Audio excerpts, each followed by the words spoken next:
And it becomes a problem because the very minute you become a child of God and you are truly saved and He's truly your Lord and Savior, about 70% of what people do to get rich, you can't do.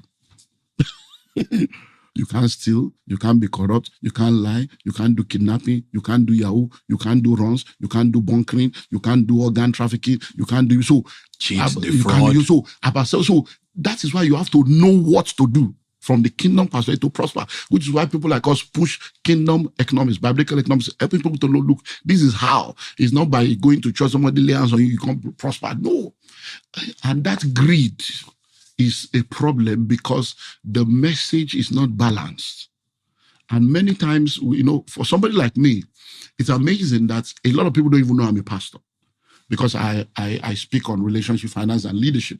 And many of the short clips that people see out there is, this one is a money person. So they don't even know the core of who you are and the core of what you live for. I just came back from a mission trip in Abuja, like I told you. We're in a church on Sunday. It's called Family Worship Center, an amazing church that's been there, I think, they're 32 years. And the woman of God in the church said something on Sunday.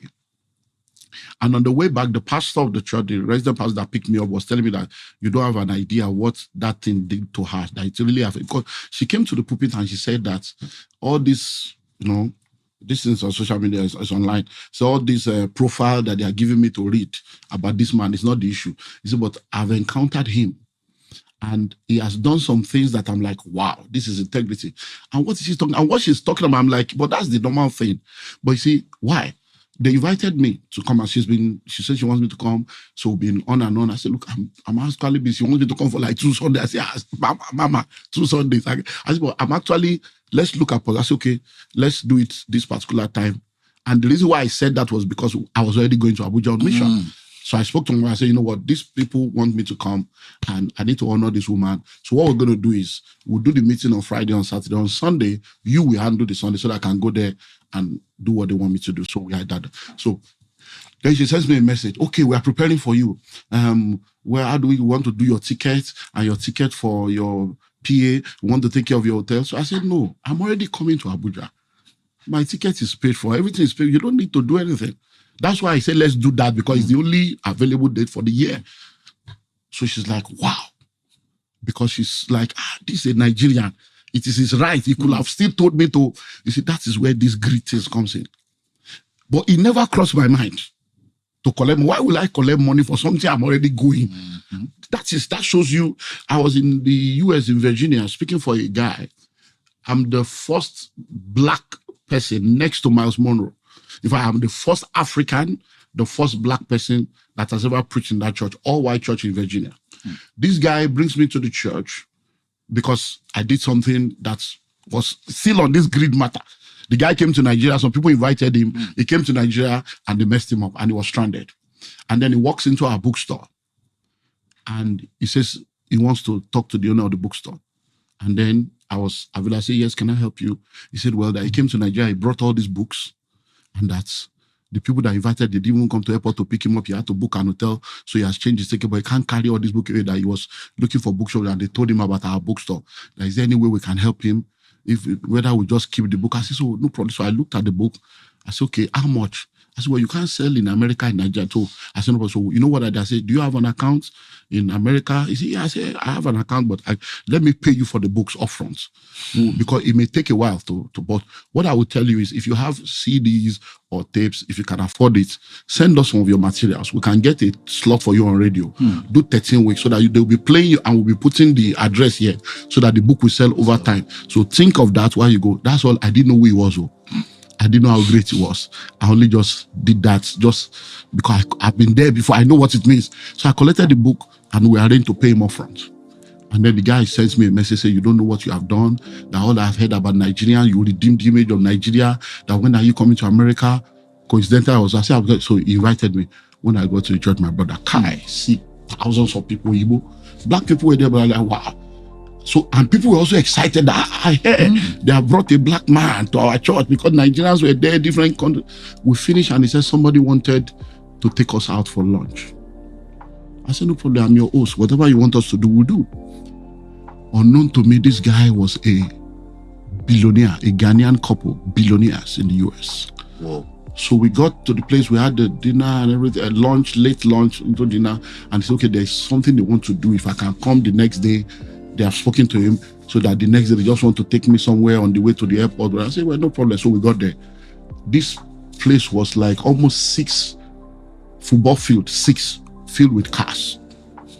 Cars. All manner of cars. And they said that they wanted to bless me. I should choose any car that I want. But guess what? What do I need a car for? I'm not a poor man. I'm not a Greek. But see, this Greek thing, people don't understand. So I'm like, sorry. And then there's something about me. You didn't think of any of the Escalades?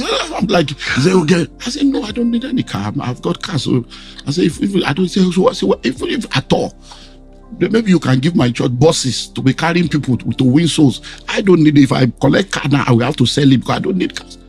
Do you know that thing touched them in another way? And they told me something that I was shocked about. They said, you are the first pastor that we have ever brought that didn't say, give me this one, give me that one. I'm like, so greed is a spirit that is based on poverty mindset. It's when you have that survival mindset, even when you have money, the greed will still be there because your software is survival and poverty. You just want to get more, get more. So you see, why do you think politicians are stealing? They are poor people. The only thing they have is money.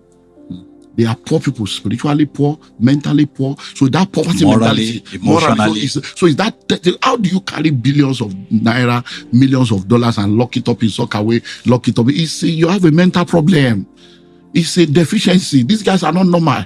So that is so it's not that because greed. So it's a spirit based on the mindset of survival and poverty. So you see people that have money but they are still greedy. Somebody else would not. I know of someone that was going to a place to speak. He was going to a place to speak. He already had an invitation to speak. And 2 other people invited him to, since you are going to be around. And he charged all of them for ticket and everything. I'm not talking business, I'm talking pastoring now. Because I'm also a businessman and I charge for speech. To me, business is business. Pastor Olumide Emmanuel, Dr. Olumide Emmanuel. I say to people, counseling is free. Consultancy attracts a fee. Where there is a voice, there's an invoice. So I'm not talking doctor, I'm not talking business now. I'm talking as a man of God. You already going, collected money from second one, collected money from third one. Say, okay, send the ticket money. So 3 people paid for tickets for a trip that you are going to the same place, same city in 7 days. And you are wondering why they didn't invite you back. Because one way or the other, they all know each other. Am I going me now? Which will pay? They're like, what kind of man is this? So everything it was preaching could not carry the weight it was supposed to carry. Because the people were like, so they stopped inviting you. So greed is a major problem. So when people now leave the country and they go outside the country, you find out that once they get there, because of the wrong programming that they have in this part of the world, it also affects them. So for instance, when Jews and Asians go into the Western world, most of the time they go to start a business. When Africans go, they go to look for a job. And they want to do 2, 3, 4 jobs. And I say to people as I travel around the world, you need to understand your economic environment. You are living in a capitalist environment. In a capitalist environment, jobs are not the way out. In a capitalist environment, the environment is built for entrepreneurs and investors. As a salary earner, you are the tool for capitalism. And